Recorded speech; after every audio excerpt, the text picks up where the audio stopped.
por dele na voz.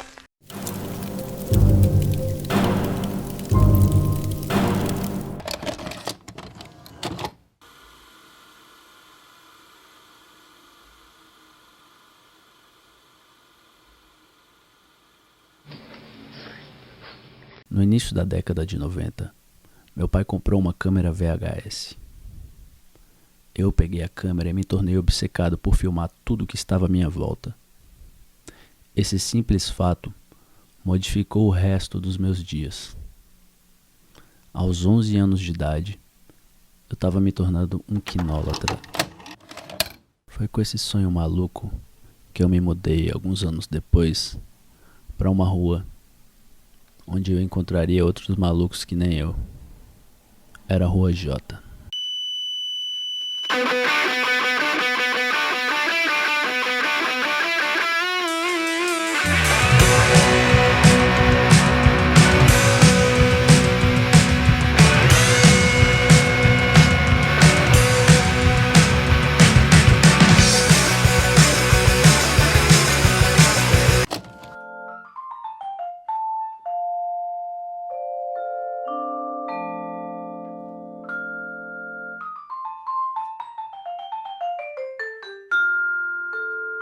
Vai tomar no cu. Acabou? Suspense, terror, amor, sedução. São essas palavras que resumem bem a produção dos Batos Loucos. Nesses 8, 9 anos de trajetória na sétima arte. Eu tava lembrando agora como é que começou mesmo. Eu lembro que depois que a gente participou da oficina de audiovisual, o Gustavo convidou para assistir os filmes na casa dele. Ele botou VHS por VHS. Sei lá, foram mais de 4 horas assistindo os curtas. E foi tão emocionante até mesmo assistir, porque, como eu falei, eles produziam filmes de gênero, produziam filmes que eu tinha vontade de produzir, que eram situações de suspense, de terror, com muito sangue espirrando, com o trash mesmo, facada, grito, o deboche do próprio cinema. E eu lembro que tinha uma sequência de ação, de luta, de Kung Fu, que tinham, sei lá, umas 5 pessoas lutando ao mesmo tempo. Era tão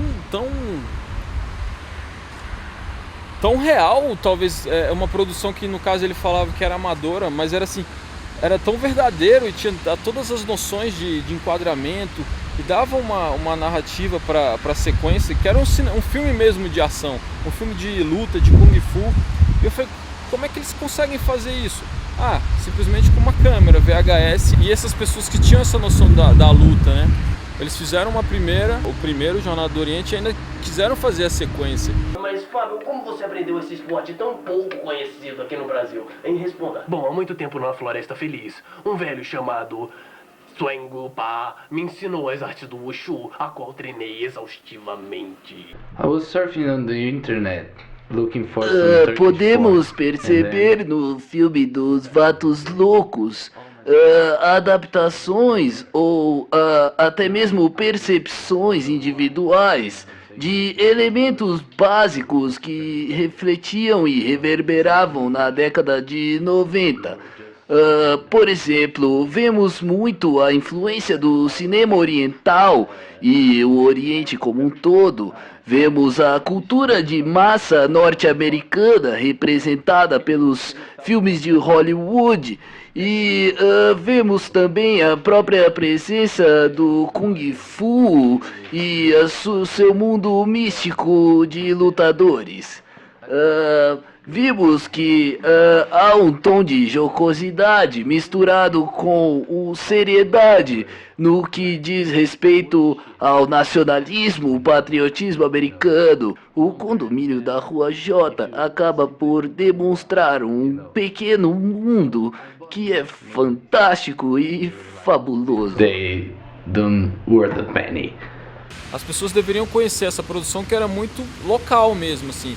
Quem conhecia eram os próprios que realizavam, um amigo das pessoas que participavam dessas produções, e mais ninguém. Elas não tinham um reduto que poderia exibir espaços culturais, cineclubes, ainda mais numa relação de produção em VHS. Eu acho que a onda que a gente tinha era muito assim, experimental e muito de da espontaneidade de fazer uma coisa e não ter medo de fazer, de não ter medo do ridículo, né?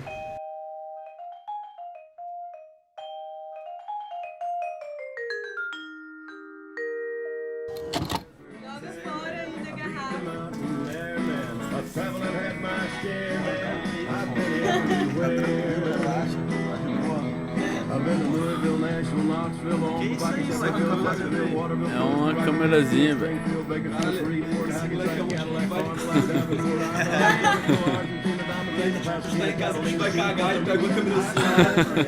Brasília, ela é constituída em estruturas.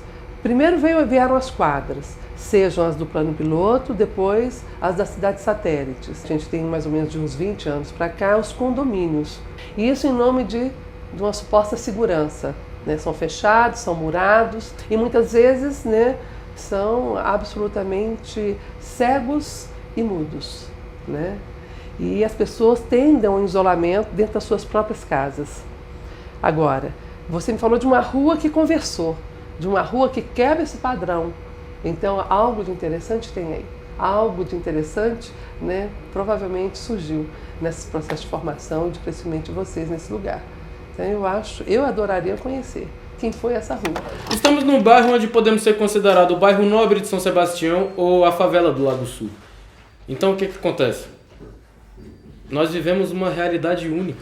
Acho difícil em Brasília, outro jovem, entre seus 25 e 30 anos de idade, dizer que teve uma infância melhor que a infância dos Batas. Afinal, morávamos num lugar inóspito, onde, se a polícia fosse chamada, não saberia o endereço. Não tinha como ninguém ligar pro seu pai, pois não tinha telefone. E seria difícil alguém te ver da janela, porque não tinha luz elétrica. Enfim, a gente aprendeu todo tipo de coisa, do ruim ao pior. Alô, alô. Eu estou de olho em você. Mas quem é que tá falando? Você fica comendo esse maldito pão de queijo. Aí, daí. Quando eu comecei com esse negócio de filmar em VHS, eu ainda não precisava de atores, mas de cobaias. Os meus irmãos serviram bem a esse propósito.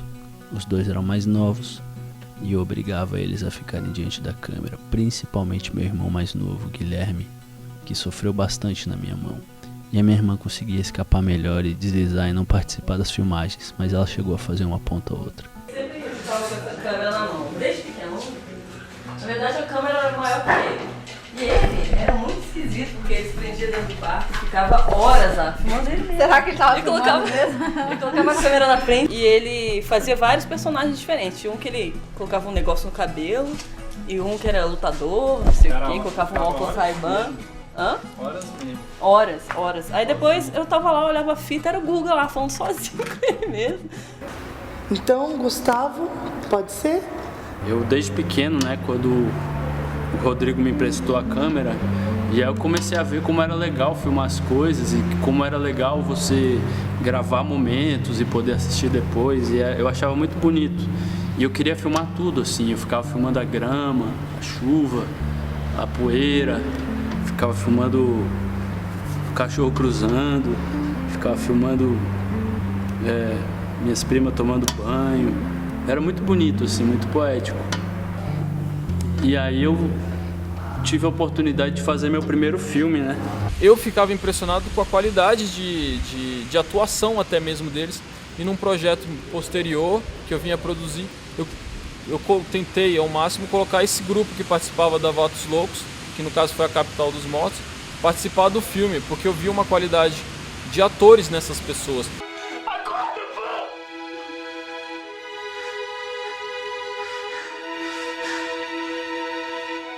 Mesmo quando eles produziam de brincadeira, no caso, que era um divertimento de final de semana, esses filmes, tinha uma qualidade até mesmo técnica, um diferencial na produção deles.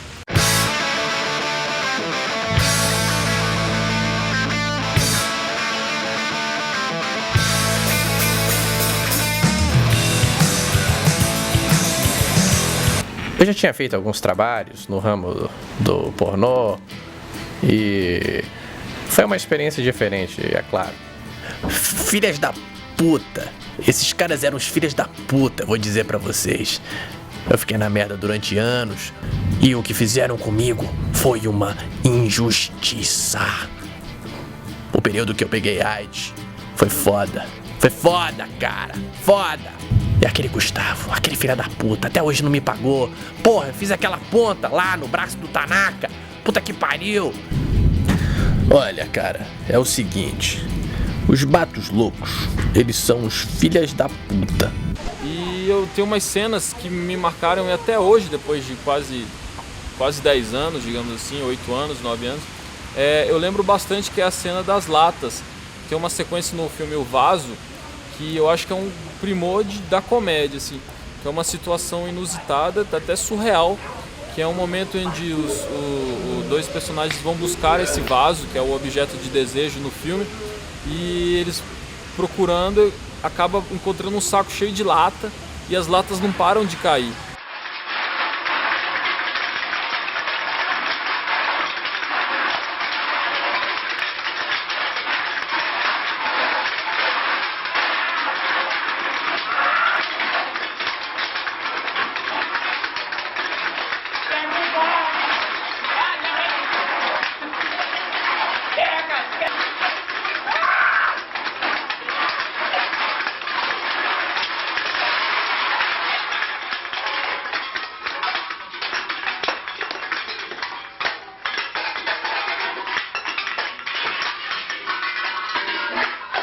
E eu acho que isso das maiores sequências de comédia que eu já vi contando os filmes em geral, assim. Até hoje, quando eu conto pra alguém, eu lembro, eu dou risada, eu acho muito engraçado.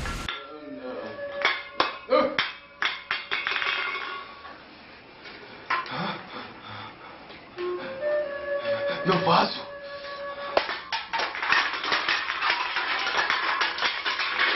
Os Batos Loucos são artistas que tiveram um contato com a arte que poucas pessoas têm. Não passaram pelo crivo acadêmico, sabe? Não passaram pela mente. Passaram pelo coração. O coração, o momento de fazer, a prática, né? O ato de se reunir, um rito, uma comunhão que acontecia entre pessoas que compartilham a mesma rua e que só o ócio é capaz de fazer. O ócio. Esse é a grande mola, é a grande força motriz dos Batos Loucos. Porque na época ninguém fazia nada e acabou se tornando uma coisa importante para todos. Foi uma coisa sem querer que todo mundo acabou participando e se tornou importante para todo mundo. Pode jogar. Mate todos. Agora. Eu tô em casa, assistindo uma televisão. De repente o telefone toca. Eu vou lá, atendo o telefone. E uma voz me diz: e aí, vamos filmar? Isso, cara. Preparação? Ou seja, me chamavam e falavam, vamos fazer um filminho e pronto. Ou seja, nenhuma preparação.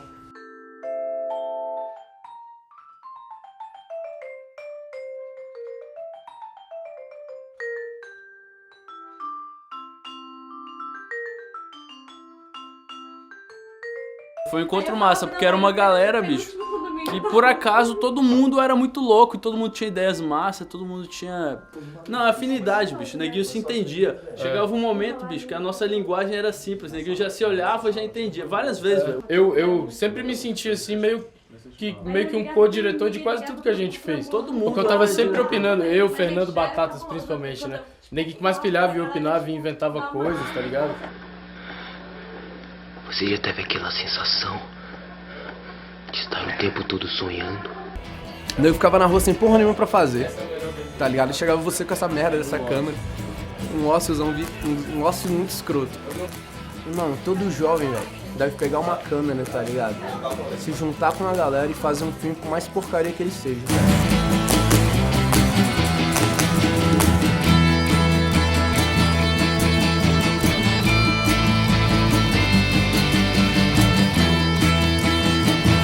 Um dos nomes que a gente cogitou para nossa produtora de filmes trash foi No Woman's Production, porque quase não tínhamos mulheres acessíveis. Minha irmã quase nunca estava acessível, Mas tinha uma garota que até participou dos nossos filmes. Essa era a Carol.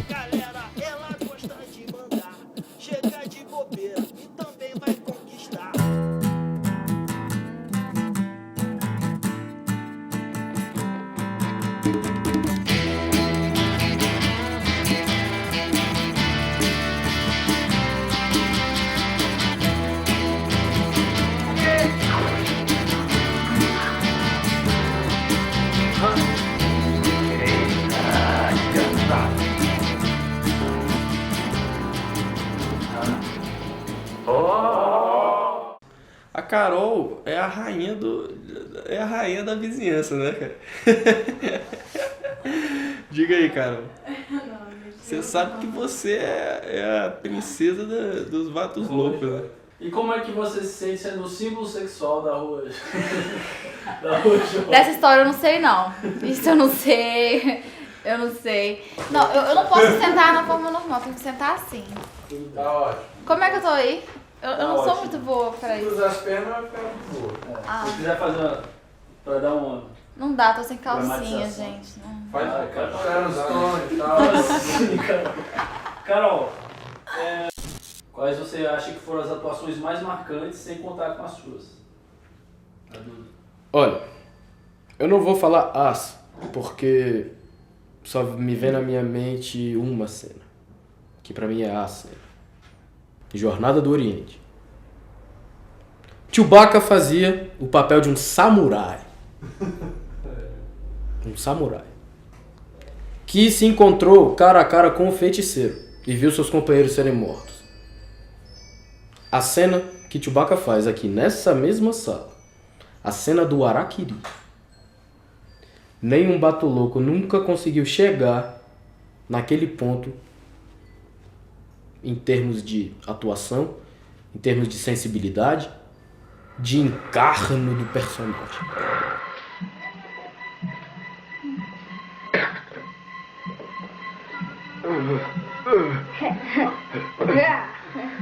Você destruiu aquele tal guerreiro? Não, esqueça o guerreiro. Vocês não sabem o que é dor. É uma coisa muito... Não consigo. Por que esqueceu o guerreiro? Não, é uma coisa... Uma criatura... Não, muito horrível. Fale logo. Eu vi o grande guerreiro morrer na minha frente. A única saída será a morte. Tenho que me livrar dessa dor. Conte-me mais sobre essa nova criatura. Vocês são tolos. Vocês não querem. A dor. Não.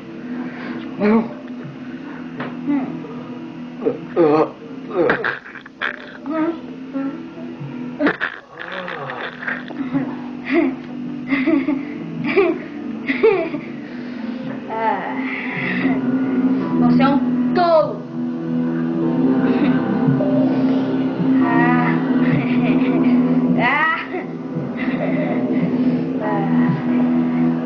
O Chewbacca é um ser fenomenal. O Chewbacca, eu conheci ele, era roqueiro, cabeludão, vivia com o viola na mão tocando, todo sujo, roupa rasgada. E aí ele, do nada, ele virou pagodeiro. Aí cortou o cabelo, fez topetinho, começou a tocar cavaquinho. Aí depois ele começou a andar em gangue. Depois ele tava pichando, aí ele colocava valor nos muros aí. E aí, porra, teve tanta coisa, tantas fases que eu não entendi. Aí depois eu só sei que hoje em dia ele é roqueiro de novo. Deixou o cabelo crescer, então ele fez um ciclo, né? Com essa conclusão a gente tira aí, né? Que tudo é uma fase, menos o rock and roll. Chewbacca, você gosta de café? Não, tu fala aí, moleque. Eu vou ficar atrás da câmera. Tira essa porra da minha cara, velho. Vai se fuder, velho. Não vou fazer porra nenhuma agora, não. Porra, moleque. Chewbacca, assim como o Falcão, pra mim, são os pilares dos Batos Loucos. Tem algum diálogo que você lembra, assim, que você poderia falar aqui pra gente? Não lembro de nenhum. Eu lembro de um muito bom seu. Qual? Tenta adivinhar. Mas você só vai poder fazer ele se você fizer a mesma pose. Falcão, de onde você tira? Falcão, de onde você tira as suas poses sensuais? De onde é que sai?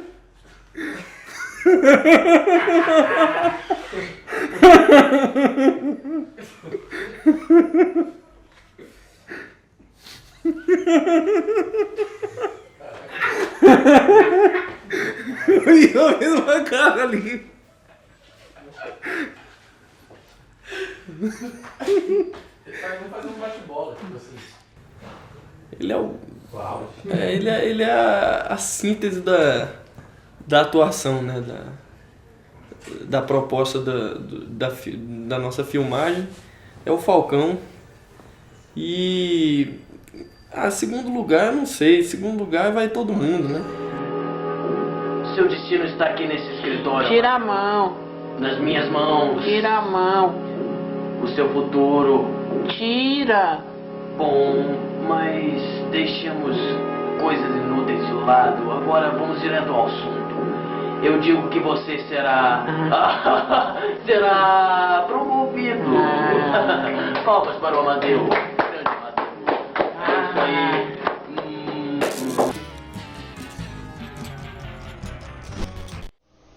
Oi, Bruno Falcão.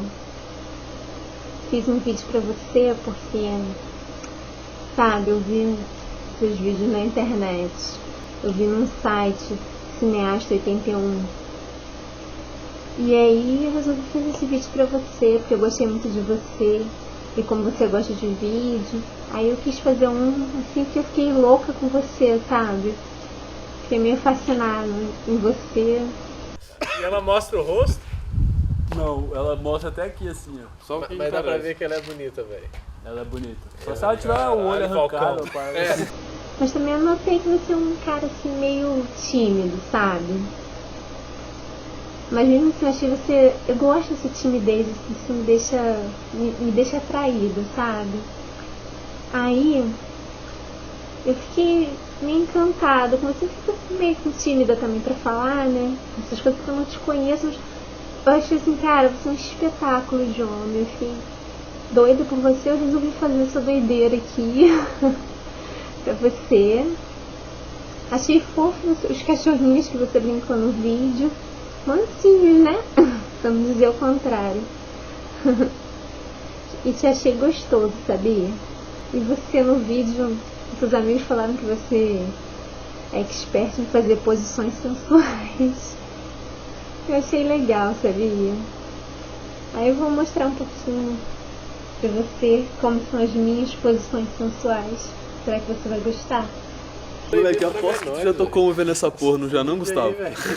Assim. Com certeza, velho. Cara, eu fiquei de cara esse dia, velho. Porque, sabe quando você vai vendo assim, você falando, porra, que onda, né? A mina fez um vídeo. Você, porra, cara. Já fica de cara. Caramba, a mina tá falando outras coisas.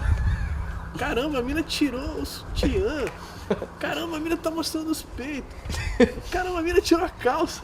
Caramba, a mina... Você não para, velho, de falar, velho. De repente você tá... O Falcão não quis contar, velho, o que ele fez nos 2 meses foragido, tá ligado? Que aí o bicho sumiu. 2 meses da vida do Falcão são uma nulidade, velho. Na família dele ninguém tem resposta. Mas você não respondeu ela não, Falcão? Eu respondi. O que você falou? Alguma coisa. Conta pra gente aí, velho. Sem comentários, sem comentários. Não, fala aí. Assim que eu fiquei louca com você, sabe? Fiquei meio fascinada.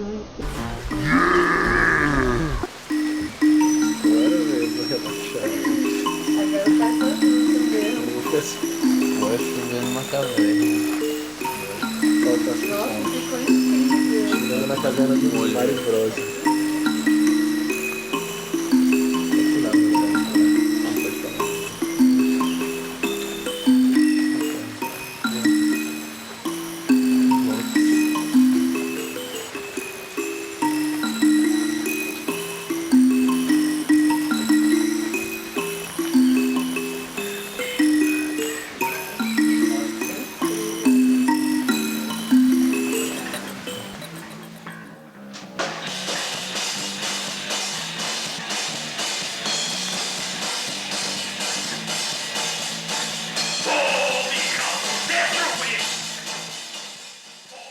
eu acho que o Chorume era uma banda mais despreocupada e isso que era muito bom, velho, tipo, do Chorume. O fato de Neguinho não se preocupar muito se o som tava tosco, se tava zela, se a letra não tinha nada a ver, se era incoerente ou não. O Neguinho sentava, ele fazia um som e ficava felizão, sacou?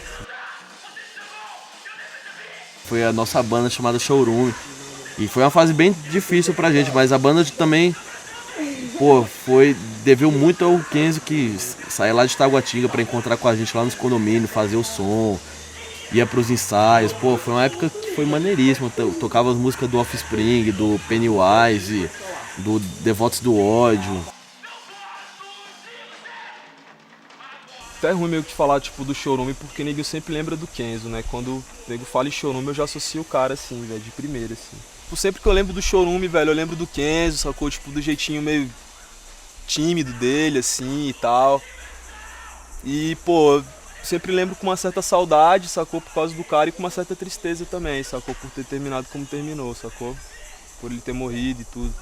Lembro até hoje, assim, lembro dele como se tivesse até hoje entre nós, entendeu? Como aquele japonesinho todo franzino, tímido na dele, gente boíssima, um coração enorme, com aquela mãozinha fria, meio trêmula dele. E mesmo do moleque que era um parceirão, assim, até umas altas horas. E quando eu soube do falecimento dele, foi um dos dias assim, que eu fiquei bem triste mesmo, assim, chorei muito no enterro do moleque, entendeu? E eu lembro dele até hoje, cara.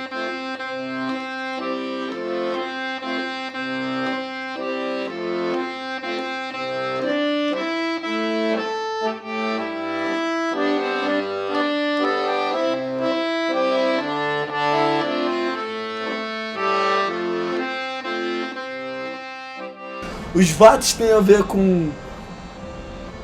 Os Vatos têm a ver com os palhaços e com a coruja, cara. Entre 2001 e 2004, os Vatos Loucos largaram um pouco de lado o cinema e nos tornamos artistas de rua. Nos tornamos palhaços mambembes. Apresentamos alguns anos em Brasília até que decidimos fazer uma viagem que rasgou o Brasil, passando por Goiás, Minas Gerais, Bahia, Sergipe, Alagoas e Pernambuco. Sobrevivemos apenas do dinheiro do chapéu e foi uma das maiores experiências da nossa vida.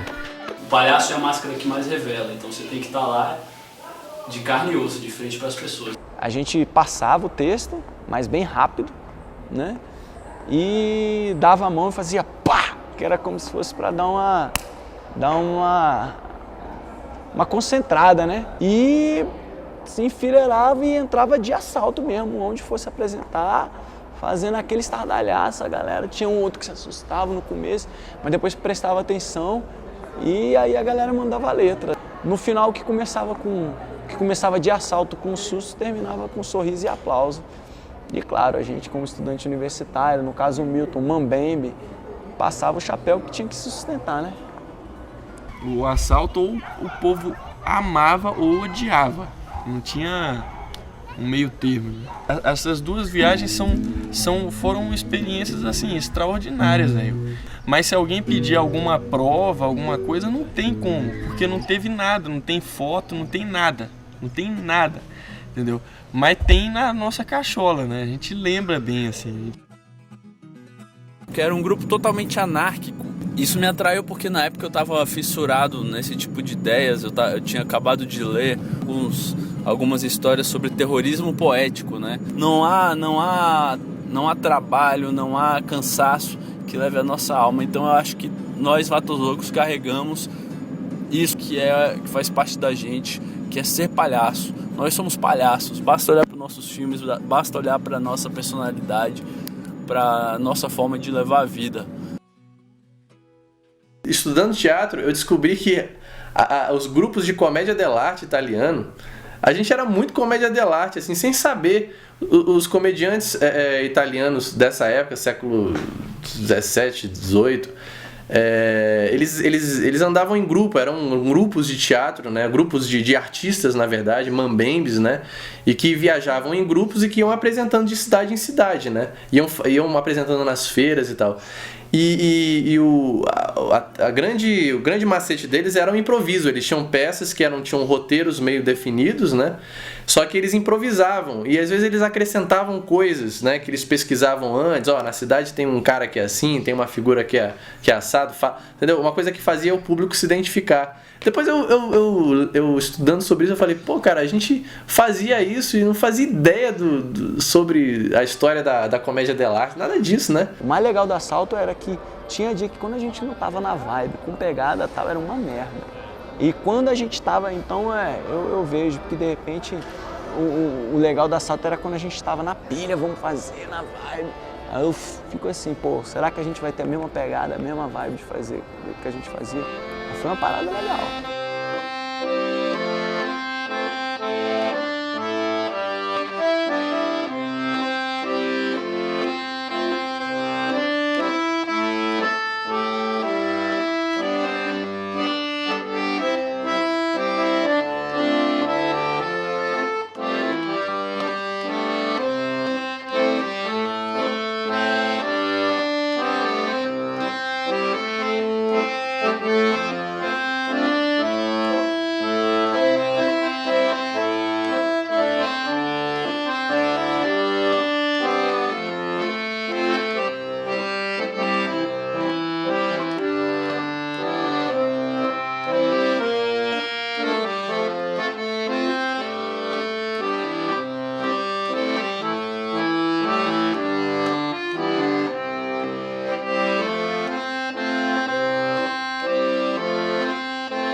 Os anos se passaram, os garotos cresceram e naturalmente cada um seguiu seu destino. Ian da esquerda trabalhou um tempo dentro do Senado, viajou o Brasil como capanga de José Sarney e hoje administra uma casa da Luz Vermelha em São Sebastião. Rodolfo da direita casou e viveu uma temporada no Panamá, chegou até fazer ponta em filme do 007, voltou ao Brasil e teve 2 filhos. Irving, na época conhecido como Vaqueiro, pilotava uma caminhonete enorme, por isso o nome. Agora também tem sua família. Assim como Gonçalo, que vive hoje em outro canto do Brasil e administra um bar-restaurante e também tem filhos. Tobias, filho do falecido ator de teatro e dramaturgo J. Pingo, também tem 2 filhos e se tornou professor de Kung Fu e Tai Chi. Vinícius, vulgo Gordinho, desistiu da carreira de artista, mas se tornou campeão nacional de kart. As Marigildas, como as chamávamos na época, são as irmãs Carol e Fernanda. Também cresceram e cuidam de suas próprias vidas. Leandro, vulgo Chewbacca, casou-se com uma mulher que conheceu através de um jogo de pôquer pela internet. Nunca mais foi visto. Israel, famoso vovô, estudou geografia, mas hoje tira seu sustento como vendedor de bebidas alcoólicas em festas juvenis. Bruno Falcão virou detetive particular. Ouvi dizer que ele mantém uma relação à distância com a mulher do vídeo da internet. Johannes se tornou obcecado por pedras. Pensou até em estudar geologia e hoje sonha em um dia escalar o Everest. Fernando Miranda passou por uma transformação espiritual depois de provar o Santo Daime e tornou-se um estudioso de percussão contemporânea em São Paulo. Fábio, o irmão de Fernando, também mudou-se para São Paulo e abraçou a viola caipira como seu instrumento. Vive compondo e rodando o Brasil. Volta e meia aparece em Brasília para frequentar carnavais vestido de mulher ou de bebê. Bernardo e sua banda Dualide nos emprestaram algumas músicas para a trilha sonora desse documentário. E eu continuo obcecado por filmar, e filmar, e filmar, e filmar, e filmar, e filmar. E aqui é a nossa incrível rua, Conjunto J.